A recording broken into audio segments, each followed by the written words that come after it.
What's up, my pre-calc people? In this video, I'm going to walk you through the first free response question from the 2026 AP Precalculus Exam.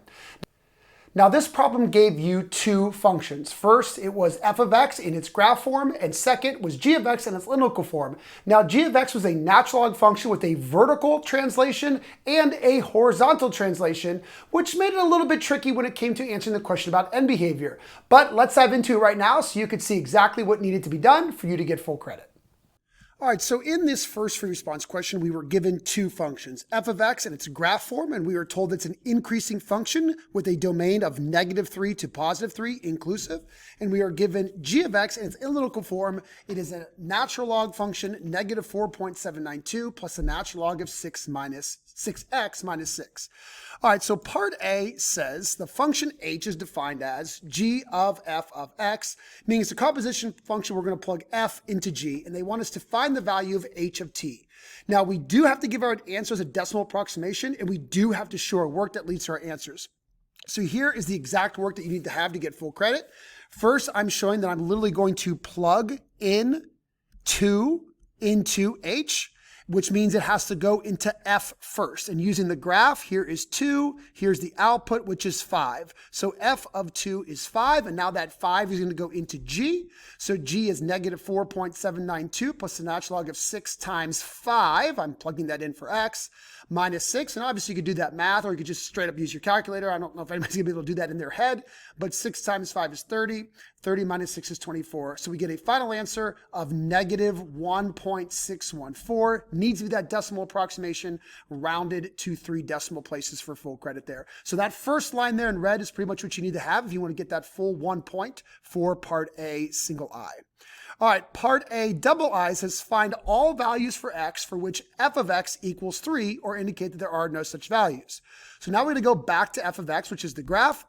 And we're looking for where the function crosses the horizontal line of 3. So we see that clearly the answer here is 1. A value of x of 1 produces an output of 3. So most kids are going to maybe accidentally look at 3 and say the answer is 3. Or I'm sorry, they're going to go all the way up to 9 and say that at 3 the answer is 9. But we're not asking you to plug 3 in. We're trying to figure out where the function equals 3. And that is the output being 3, which occurs in an input of 1. So literally all you have to have for full credit here is x equals 1. You don't even need the x equals. You could just write down the number 1 and get that one correct. All right, now for part B. Part 2 also had 2 parts.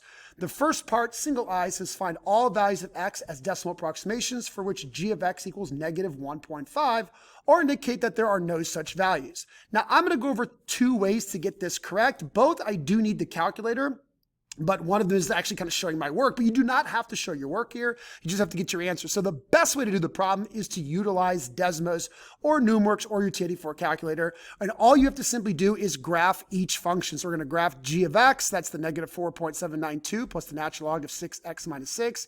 And then graph the -1.5, because that's what we're trying to figure out is where the function equals -1.5.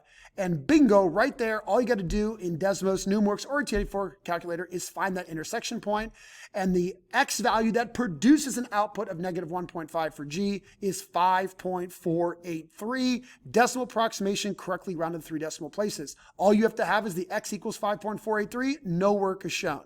But I'm a good teacher, or at least I think I am some days. I'm going to show you how to do this with actually showing all of your work, even though I want to red flashing lights here. You do not have to do this on the exam for full credit. But I think it's fun to learn anyway, and it's good practice, especially for later questions where you might have to show work. All right, so here is the equation that I have to figure out how to solve. And notice how I already added the 4.792 over to the other side. So I originally had -1.5 equals the -4.792 plus natural log of 6x minus 6. I added that over, and then now I'm going to actually turn this into a exponential function. So I'm just going to rewrite the natural log equation as an exponential equation. So I have my base of e, because that's the base of a natural log right here, raised to the 3.292, and that equals the 6x minus 6 in the middle. So we get 6x minus 6 equals e raised to 3.292. All right, now I'm going to simply add this 6 to the other side, and that's how I got to this step right here. Then I'm going to divide by 6. I'm going to divide each side completely by 6, which is how I get to this step. Now, this is where you obviously would need your calculator. You're going to have to go to your calculator because it did say a decimal approximation. So at some point, you would need your calculator to do e raised to 3.292. plus 6, all divided by 6, and we get that same answer that we got on Desmos, 5.483. All right, now for part B, double I. Determine the end, or excuse me, not end, it says just determine the behavior of G as X values decrease and get arbitrarily close to 1. Express your answer using the mathematical notation of a limit. Now, I got to be honest, this question was a little bit of a surprise because every single practice exam leading up to this, they have talked about doing end behavior either as X decreases towards infinity or as X increases towards infinity. And here they're actually asking us about what happens as we get arbitrarily close to 1. For a lot of students, they're like, I don't even know what that means. So the best thing to do here is to actually graph the function. So use Desmos, use your numerics, use TI-84 to actually graph the function G, and this is what we see. Now, first off, I see right away that there is a vertical asymptote. Now, that's the idea here. That vertical asymptote is happening at 1, and a lot of kids might be like, how am I supposed to know that? Well, you should know that the inside of a logarithmic function, any log, doesn't even matter what base it is, has to be a positive number greater than 0. So that 6x minus 6 must be greater than 0, not even equal to, greater than 0. It's got to be positive. And then we can do a little bit of simple solving, add the 6, divide by 6, and then we get x is greater than or equal to 1. That means we're going to produce this vertical asymptote right here at x equals 1. All right, so now that that makes sense, you kind of understand why they're asking you about what happens as x approaches 1. So we're talking about as x gets really, really, really close to 1, arbitrarily close, so it's never going to get to 1 because it's not allowed to, but we're going to get really, really close. And all you have to do is follow the function. What's the function doing as we get closer and closer to 1? It's going closer and closer to negative infinity. It's going down, down, down. So here is the final answer you should have had to get full credit. The limit as x approaches 1 from the right-hand side of g of x equals negative infinity. So hopefully if you look at that graph, you could have just saw that as we approach 1, we go towards negative infinity. Or maybe you even use a table on your calculator to see that as x gets closer and closer to 1, 1.5, 1.4, 1.3, 1.2, 1.1, 1.0001, we get closer and closer to negative infinity. The actual function is going down, down, down, down. Now, a lot of students are probably going to ask, for full credit, do I have to have that positive right there indicating that I'm approaching from the right? Listen, I don't know. The official scoring rubric has not come out yet. It will come out probably around July, and we'll know details there. If I'm a betting man, I'm going to guess that they would probably be okay if you did not have that, as long as you had the limit, the g of x, x approaching 1, and the negative infinity. Technically, we cannot approach it from this side because there's nothing over there. We have to be greater than 1, but you never know. They might say you have to have that plus sign, but I'm going to go out on a limb here and say that it'll be okay if you don't have that plus sign.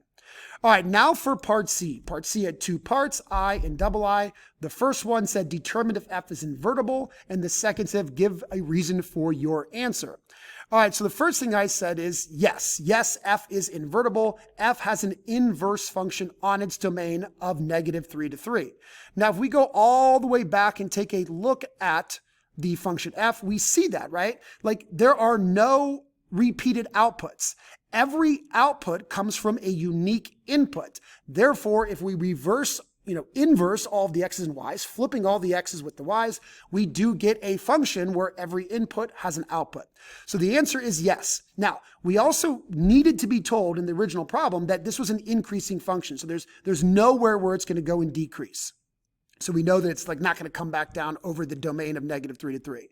So first, for that first part, we said yes, this is it is invertible over its domain of -3 to 3. Now for our explanation. Here's kind of what I said just a moment ago. F is an increasing function. Each output value of f is mapped from a unique input value, meaning there are no repeated f of x values. Something along those lines, using the definition of a function, will get you full credit here. Now, if you said, oh, it passes the horizontal line test, you will not get full credit. You'll be dinged a point there because that cannot be your only reason. If you said that as well as saying what I said here, you could still get that point. But if all you wrote down is it passed the horizontal line test, you're not going to get that point. All right, and that's it for FRQ number 1. Hopefully everybody did really, really well.